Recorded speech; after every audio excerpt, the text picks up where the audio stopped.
Muling nagsagawa ng awareness lecture ang Tarlac City PNP kaugnay sa Akbang Anghel tungo sa Magandang Buhay program para sa mga residente ng Barangay San Miguel, Tarlac City.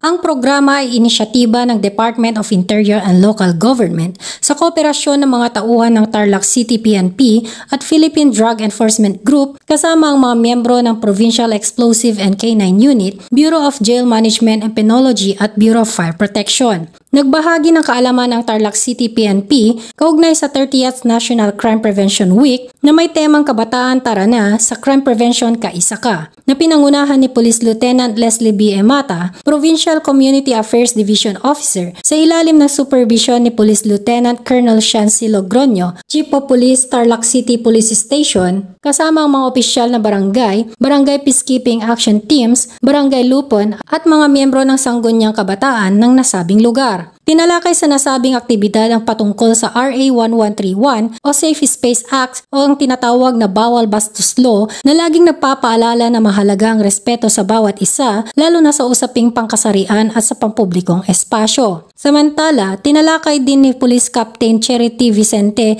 ng Philippine Drug Enforcement Group ang Anti-Illegal Drugs Campaign bilang pagbibigay ng sapat na kaalaman at upang maunawaan ng publiko lalo na ang mga kabataan ang mga negatibong epekto ng paggamit at pagbebenta ng illegal na droga sa kalusugan, kabuhayan at lipunan. Ibinahagi din ng Bureau of Fire Protection ang mga kailangang gawin kung paano maiwasan na magkaroon ng sunog. Ngayon po, nagkukondak po tayo ng Anghel Barangay. Ito po yung Akbang Anghel tungo sa Magandang Buhay program. Ito po ay isang programa po ng DILG in coordination po with the City Government of Tarlac through the leadership of Honorable Mayor Christy Angeles. So ito po isang programa na kung saan kasama po ang buong DILG family. So kasama po yung mga uniform personnel from the PNP, from the BFP, BJMP. Kasama din po natin ang Drug Enforcement Group. Kasama din po ang PECU or the Provincial Explosive and K9 Unit. Kami po ay bumababa sa iba't ibang mga barangay dito sa Tarlac City. Nang sa ganon, ma-feel po ng barangay kung ano nga po ba yung pagmamahalang sa DILG family. Na kung saan syempre kailangan din po natin tulungan ang ating mga kasamahan sa barangay dahil sila po yung mga first responder pagdating po sa mga problema at sigalot sa barangay.